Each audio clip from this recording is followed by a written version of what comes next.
Today on the TMZ Podcast. Welcome to the TMZ Podcast. Harvey, Levin here. Jason? Derek here. Timing is everything. And not just in comedy, in romance. So it turns out there are photographs of Giselle out with her jiu-jitsu instructor, but not where she takes the course. She takes the courses along with her kids, it turns out, in Miami, where this jiu-jitsu instructor, it's hard to say. Jiu-jitsu. Jiu-jitsu instructor, Joaquin Valente. Where he lives as well. They were not in Miami. They were in Costa Rica. Well, it's the Miami of Central America. It It's is. sort of the same thing. What is interesting about Costa Everyone on Rica? vacations with their jiu-jitsu instructor. It's perfectly natural. So what's interesting about that is the place that Tom and Giselle went on off-season for vacation. It was their place. So that's innocent enough for sure.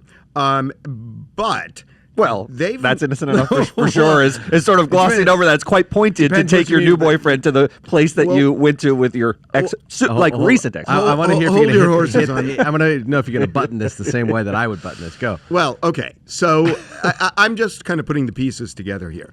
Turns out they've known each other for at least a year and a half. She was taking courses with him, then got her kids involved, starts doing these very sexy photo shoots with him. Very sexy. Although any photo shoot with Giselle No. ends up sexy. No. She's very sexy. Interacting with him in a very sexy way. And these photo shoots. And look, here's the thing. They were out to dinner on Saturday night. Now, sources connected to Giselle say it is not her boyfriend, that his brother was also there. I don't know that means anything, because I can tell you that our sources connected to Tom say, the timing here is weird, and especially they are still perplexed that she just abruptly walked out in this marriage. Timing is everything. whatever it is. 2 weeks after the divorce, by the way. Timing is what it is. But they're saying they're friends. They were in Costa Rica together with her kids, with Right. her and Tom's kids. Right. There is no And platonic rationale for that at all. I agree. The addition of the brother only makes it seem like it's been a longer-term romantic Right. affair, that his brother now gets to come along, the kids get to come along. It cuts the other way entirely. By saying his brother came along, it makes it sound like they're a new family that is being started, and the relationship actually has I feel like long-term. we're hearing people tell us the earth is flat. That's how preposterous Yeah. this is as a rationale. If this is just a friendship, it is a bizarre friendship. Can you imagine getting to know someone who is not your wife so well that you travel to Costa Rica with them with your children? I can't even fathom. Now, we should tiptoe here. There was never a whiff, really, of infidelity or anything during their marriage. I never even heard rumors swirling about Giselle. I heard marital problems, but I never heard infidelity-based marital problems. I will tell you something. I spoke to somebody who was very close, actually was close to both of them, but closer to Tom, who said to me when this was all brewing, before she actually filed, that their impression, and I think he was speaking for Tom, was she just wanted her freedom. This was not about football as much as her freedom. I just kind of put that in my head, but this is somebody I know who definitely knows him, has talked to him, knows her, and I found that really interesting. Seems about right, based on what we're seeing, doesn't it? I mean, This we're is reading tea leaves, but it seems like pretty good tea leaves. These are tea leaves, but if anyone had this stink attached to them at the inception of their relationship, it was Tom Brady, because of the way he ended things with Bridget Moynihan and the overlap between Giselle and Bridget. No one ever thought, I don't know. I mean, and we are speculating here, so I don't know if there's infidelity, what kind of freedom she wanted, if she fell in love, or if it happened right afterwards. I don't know. Or if the relationship allowed for this sort of freedom. But the timing is very, very fascinating to see this much family involved. 2 weeks in the after. trip. 2 weeks after. That's the weird thing. And Very look, weird. all I'm saying is that, we have no idea, what's going on here beyond. But to say they're not dating, I guess the question should have been, are they banging?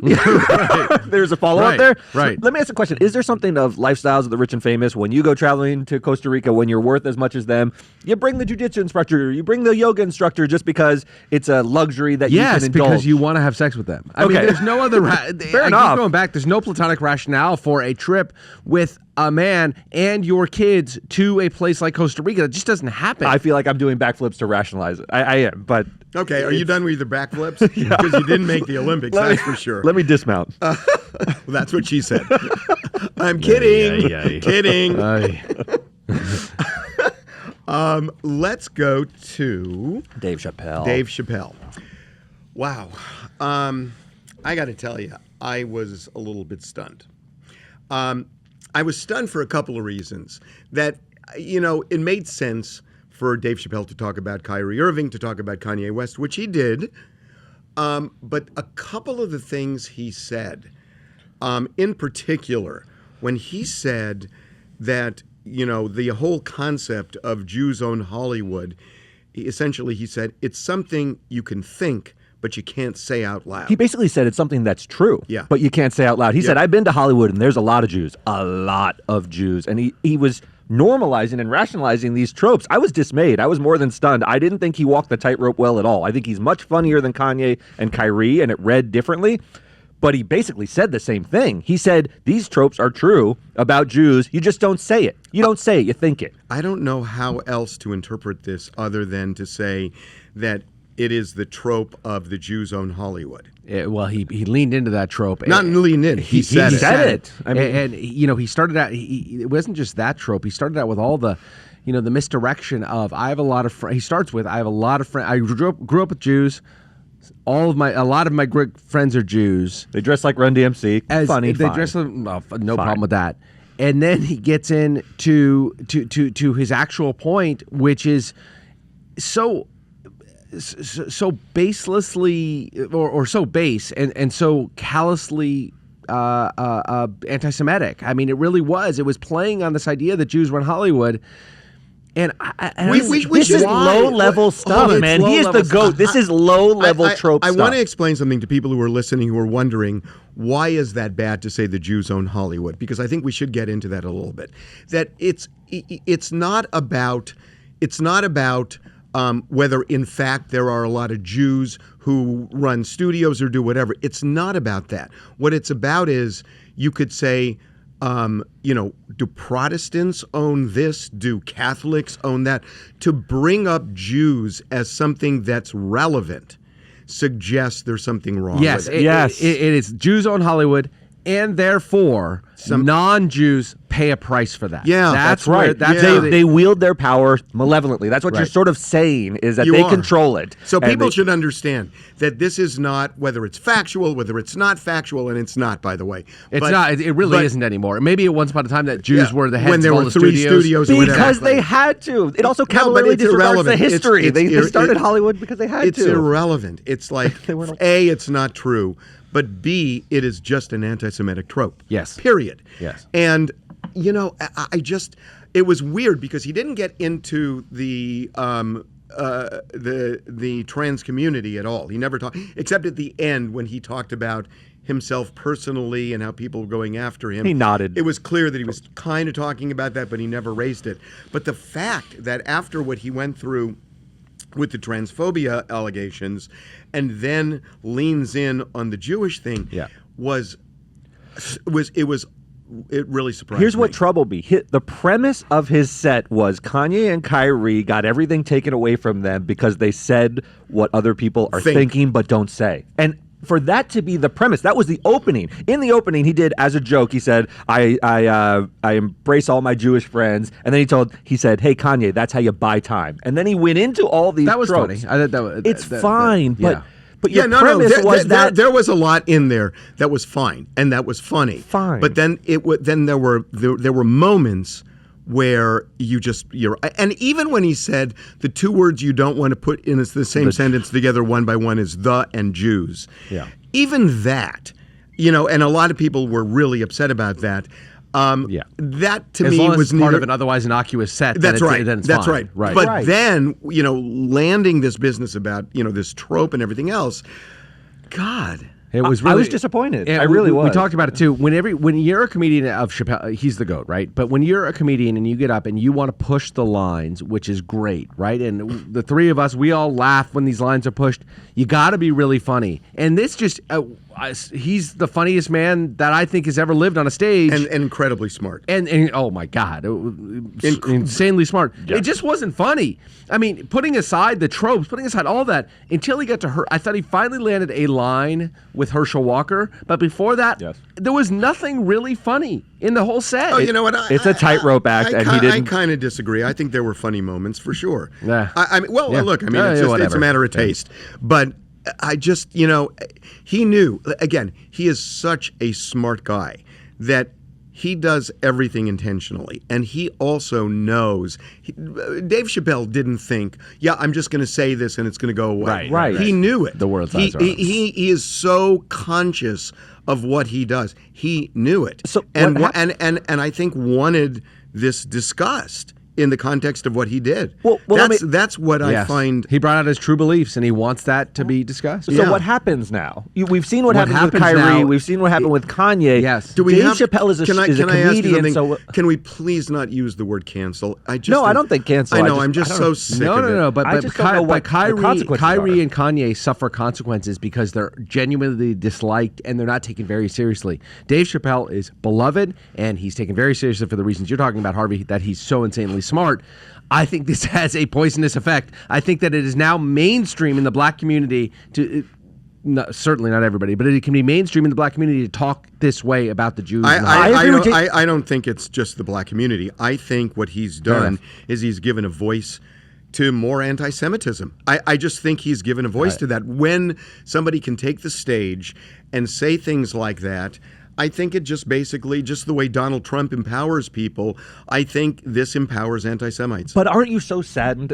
I'm sorry, I just have to have this take. Yeah. Kyrie and Kanye are buffoons about this topic. Dave Chappelle is someone I respect. He's a thought leader. But he is incredibly sophisticated. And for him to have this low-level take was disappointing. What if you were in the trans community and you're saying you're just figuring this out now? Totally fair. Although I was one of the ones who dragged him over that as well. But yes, I think they're probably quite disappointed. They're saying, hey, everyone's waking up that Dave Chappelle does a lot of low-level takes and he does traffic in these tropes and he did it to us and now he's doing it to you and you care all of a sudden. I think there are a lot of people saying that. I'm just really... I think rightfully so. Do you understand? Because I don't. Because he's such an enigma that I don't understand why he's doing this. Because on so many other levels, Dave Chappelle is a really, socially conscious guy. I mean, in the past he's been. And then there are these spots. I think he's playing with house money. He's the GOAT. He's already been anointed. I think that's what he believes. I think he's a kid from Ohio who believes these things. Who believe. I think for us to dance around and say that this is a means to an end for him or whatever. No, I'm not saying that at all. I'm just believe him when he speaks. Yeah, no, I mean, there was no doubt when you listen to this. I mean, you can think it but not say it. Yeah. That means it's true. Yeah. And I mean, there's no other reason. And again, not that factually whether it's true or not, but the implication is that the Jews have hurt the non-Jews. Yeah. Yes. Anyway. Really, really troubling. Okay. I want to talk for a second about Donald Trump, since we're because I do want to get into this Mike Pence interview as well. Yeah. But so I have a question for you, and I've been thinking about it over the weekend, and I wanted to kind of throw it to you guys today. So right now, Donald Trump is the one he's the loser in this election. Yep. He is the loser with one of the worst economies in my lifetime. And with an issue like the economy, that was the biggest issue. In spite of all of that, people said, enough, Donald Trump, enough. You're ruining this country. The people you've put up are deficient.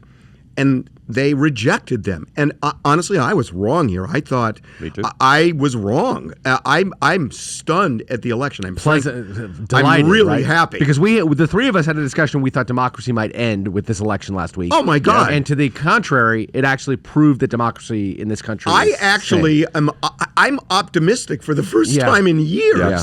Very strange. I'm really optimistic. I can't believe the American people, in a way, overlooked their pocketbooks to do something more important. And that's really incredible. I mean, look, in Ukraine, they are fighting for freedom. And I don't know, maybe that was a little bit of the inspiration here, that you see these poor Ukrainians fighting for the basic things that we have and that we were squandering. And maybe that helped a little bit.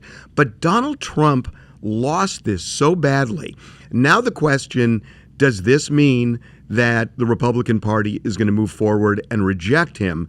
And there are a lot of people who say he's still going to get the nomination. So here's my question. Be careful. I'm not going to fall. I'm not gonna fall. If he swiveled his seat and then just careened Here's my off. question. Would it be better for the country if DeSantis gets the Republican nomination? You want to take it first? As opposed to Trump? Yes, because at least we could reconfine the debate in this country to sensible people having sensible discussions about policy and not vilification and anger and baseless lies, that sort of thing. I think as a matter of electoral politics for the Republican Party, putting DeSantis I'm talking up for is, America. Well, for America, I agree with Jason. But I don't know that the Republicans will do that, because I think Trump will now start his own party and destroy the party and hand elections to Democrats for years to come. Trump doesn't care about the issue. Trump doesn't Right. care, and he also doesn't care about being a Republican. But he if- cares about winning. But And if he will just blow himself up and the party. If you're right, still the end game would be that Trump doesn't get back into the White House. 100%. Okay, so here's my question. Because there are people who still think that Donald Trump can get the Republican nomination. Sure. I don't know the answer to this, and I'm assuming you can do this.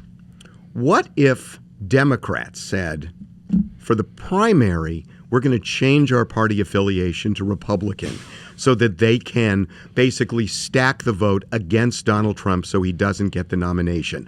Republicans have tried so hard. I mean, Bill Maher used to say that Democrats, he still says, Democrats tend to shame people and Republicans are shameless, and that Democrats need to learn the Republican playbook better.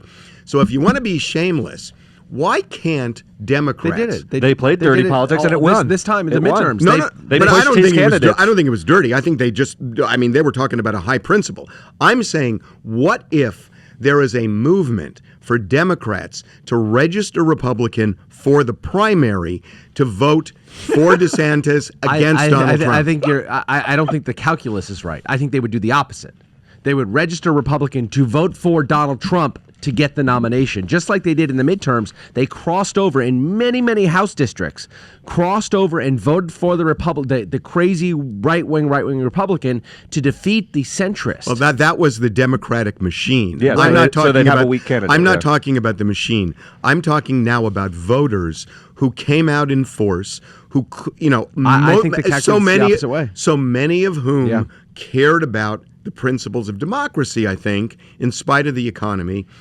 If they registered Republican for primaries. You don't have to do that in most states, by the way. You can just They're vote just in many open. states. They're It's open. open primary, California included. You can vote for whoever you want. but there are regardless of still party close affiliation. primaries. There are. So you're saying for the open ones or close or whatever we register, vote for Trump? No. Vote against Trump. Vote for I think DeSantis. Jason was saying Vote for you would vote for DeSantis. Trump. No, vote that's for not the DeSantis. calculus. But Jason is saying, wouldn't you vote for Trump to have but the weak one? But it's not about it. Look, yes, I understand your point, which is therefore you preserve, you prevent against the worst cataclysm, which is Trump correct. getting another nomination. And by the way, Yeah. would ruin America. Would ruin America. No, and that's my point.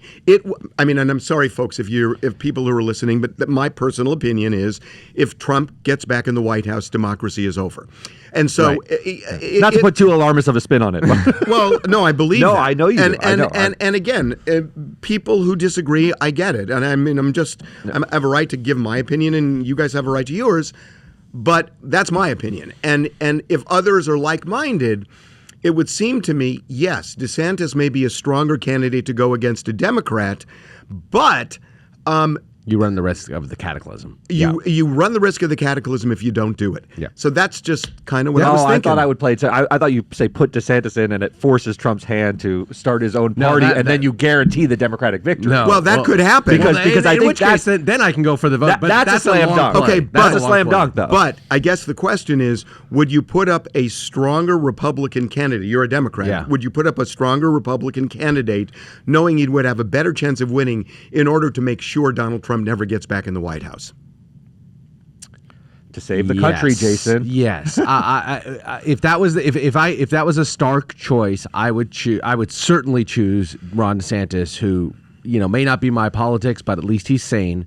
I would put him. I would vote. I would prefer to have him than Donald Trump as a possible president. Okay, it was just my thought. By the way, we're going to get to, and in fact, let's get to Bill Maher now. But I got to tell you, he did an interview. Have you heard Governor Polis from Colorado speak? Yeah, sure. Oh my God. Yeah. This guy is such a star, and I mean, I watched him on that show, and what I loved about him was Bill Maher was talking to him, and the way in fact, he had Mo Rakanyan from. He used to do MSNBC. I don't know what he does now. Well, he's talking about running, but he sounded so much like a politician when I listened to him, and that's normal. It's like you calculate what you're going to say, and you have a position, and it doesn't necessarily mean it's authentic and everything. When you listen to Polis, he was just, I mean, it was coming from his heart. Yeah. And there were no politics. He is a really authentic kind of libertarian Democrat. Yes. And as I listened to him, I fell in love. I just thought he was an incredible. The best ones are good at sounding that way. They're all but oily. no. They're all oily in my mind. But they sound. These people exist in both. both parties. Right? If you guys have heard Chris Sununu, the governor of New Hampshire, speak, he is reasonable. Yep. He is not. Sensible. He's sensible. Yep. He speaks out against the I think he's Trump. I think he's great too. He is great. If it was between him and certain Democrats, Well, I would by the way, Chris Sununu. Polis is a Democrat. Yeah, I know. Yeah. And Polis is I said it happens in both parties. Polis is a great one. There are people who sound reasonable, don't sound like politicians. I finally got excited about somebody. Yeah. I finally got excited. He about has no somebody. chance. He's a nobody. You know what? He has no chance of being the nominee of the hold on. Democratic So Party. excuse me. Let me I mean, introduce I like you to him too, Jimmy Carter. Barack Obama, Bill Clinton, Jimmy Democrats Carter. do this. This is who we do. Yes, and I got Do to you tell think you, this guy's going to burst on the scene like Barack Obama or Bill Clinton? I'm just telling you, I got excited for the first time about somebody in a long time because we've been talking about this. Who the hell are the Democrats going to run? No, of course, and we talk about. Kamala. No, but I mean, No, I know. She's a dead loser, right? She loses to Trump. well, by the way, that's Biden's albatross right now. What does he do? Hopefully, he steps down. I don't know. I don't know that he will. He step obviously down. feels very buoyed by last week. Good. What a disaster if they run him again. it's so What funny. way to Hey, snatch defeat from the jaws of victory by running Joe Biden again. Can we just stop for a minute? Joe Biden has proven you, and me wrong over and over and over again Really? for the last year.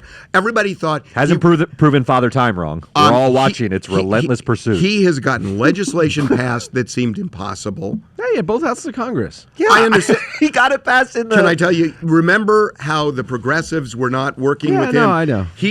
Look, policy-wise, I don't have any real issues with them. And Joe Biden Passing legislation and Joe can't speak. Biden had a sense of something that you didn't, and I didn't, about what would move the country. And everybody thought he was wrong. Yeah. Everybody thought he was out of touch. Yeah. The pollster said he was out of touch. It turns out all of us were out of touch, except Joe Biden. And when he screamed at the Easter Bunny on the White House know what? lawn. No, I'm sorry. Look, He's he's just, done a good job, but go back to your Barcalounger and watch MSNBC. You guys have Yeah, by the way, if nobody's seen him scream at the Easter Bunny, look it up on YouTube. It's Okay, fantastic. we got to end with this because I just thought this was incredible. So Bill Maher at the end of his show, did you guys see it? No. Oh my God, let's listen to a little. Well, someone needs to explain to me how there have been over 1,200 books written about the Trump presidency, books that were mostly competing to reveal every detail of his life, and not one of them tells me the one thing I'm most curious about. Who is Donald Trump fucking?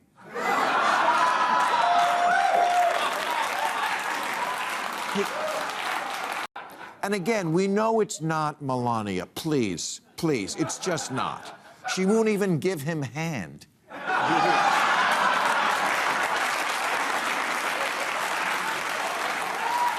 No. She hates him, and he's made it plain he's not into women her age. To him, she's a mild, a mom I'd like to divorce. So I don't think Bill Maher was doing this to really because he wanted to know who Donald Trump is having sex with.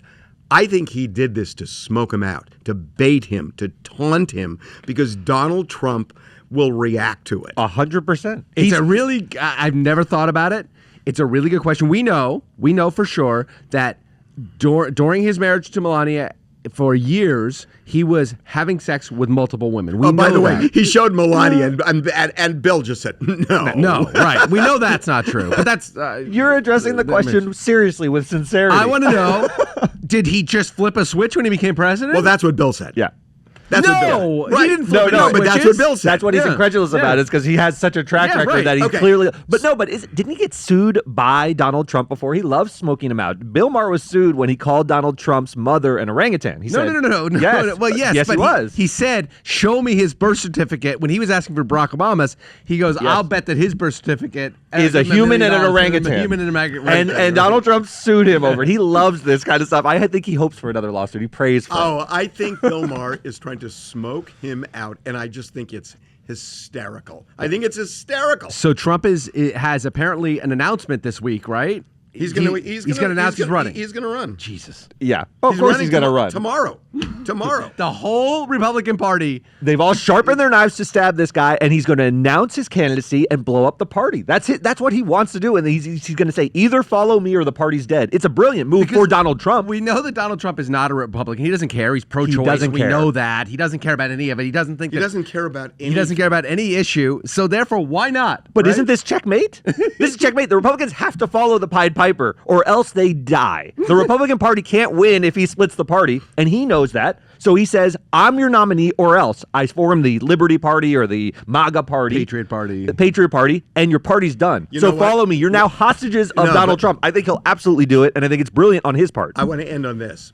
If Donald Trump does that, the good news is this, that he's out of the Republican Party. The Republicans can reset and move more toward... Hold on, let me just say. They'll maybe move toward the middle. I realize DeSantis is extremely to the right. I know that. Yes. But you know who else is extremely to the right?